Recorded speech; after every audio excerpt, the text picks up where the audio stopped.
Mr. Toastmaster, fellow guests, other members. For those of you that do not know me, my name is Robert Anderson Jr. For those of you that do, what's up? Let me tell you, I am truly excited to be a member of this esteemed organization, and I look forward to learning new skills, growing as a person, and meeting new people. But first, I must let you know a little something about myself. I was born in Hollywood, California, on the 3rd of September in 1986. 1986. That means I just recently celebrated my 30th birthday. Man. It still sounds a bit surreal when I say that out loud. I mean, yeah, I feel better, don't get me wrong, when I tell somebody my age and they're like, wow, dude, that old, I thought you were my age. And they're like 22. So I'm like, yeah, good genes.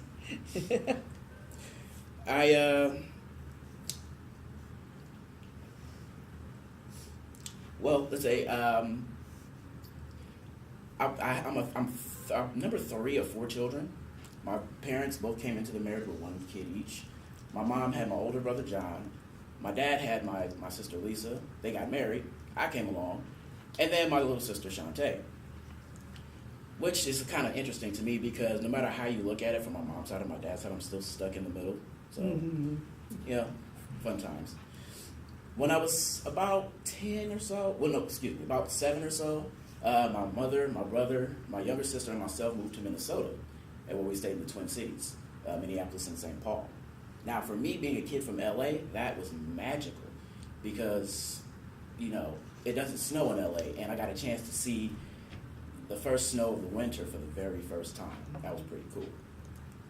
1997, I moved back, and I've been here since, so it's coming up on about 20 years since I've been back in California. I graduated from Cabrillo High School in Long Beach in 2004. And at that point, I wanted to be an entertainment lawyer, like my cousin, who was a graduate from Morehouse College. I'd also had an aspiration to join the military, like my uncle, my mom's oldest brother. And I had the idea of going to school, and I had the Navy set in my sights. While the Navy never did happen, while I never did get enlisted, I did eventually go to school.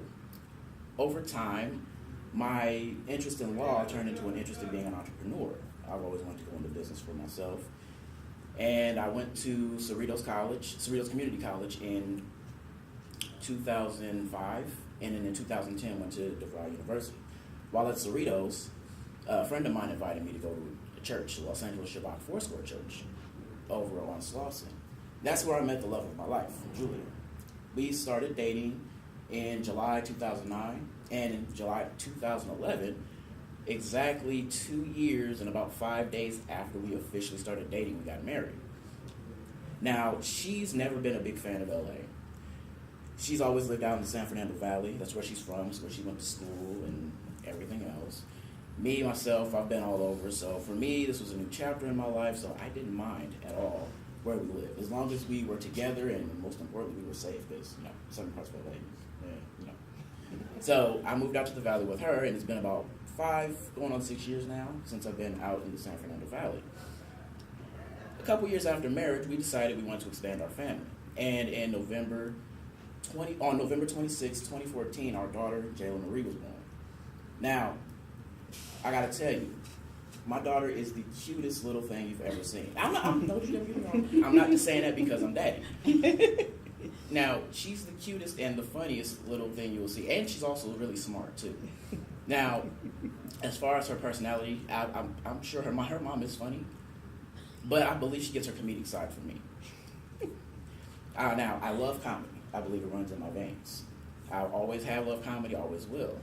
In fact, in 2008, I decided to try my hand at stand-up. And I wrote out some jokes. And I went to a competition at Cerritos College where I tried out the jokes. Didn't win, but I got some chuckles, so I thought it was good. And I felt good doing it.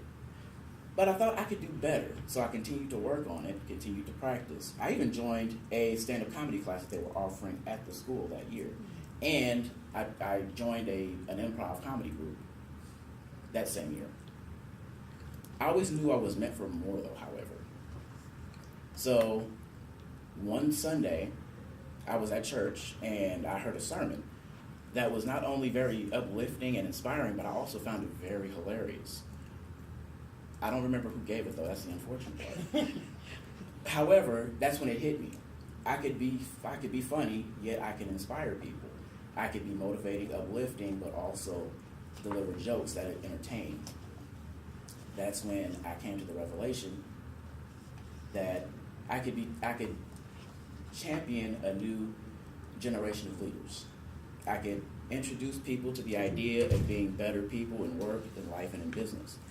That's what motivated me to be a motivational speaker, so I could do those very things.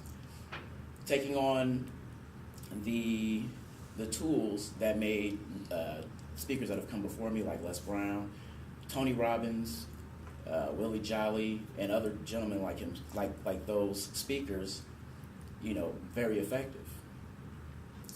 In the meantime, I've decided to serve as a TSO, Transportation Security Officer, with the goal within the next year or so to become an instructor, so I can begin to train and instruct and hopefully inspire a new team of individuals who will continue to keep our airport safe. But with that said, Mr. Toastmaster, ice is officially broken. Here you go.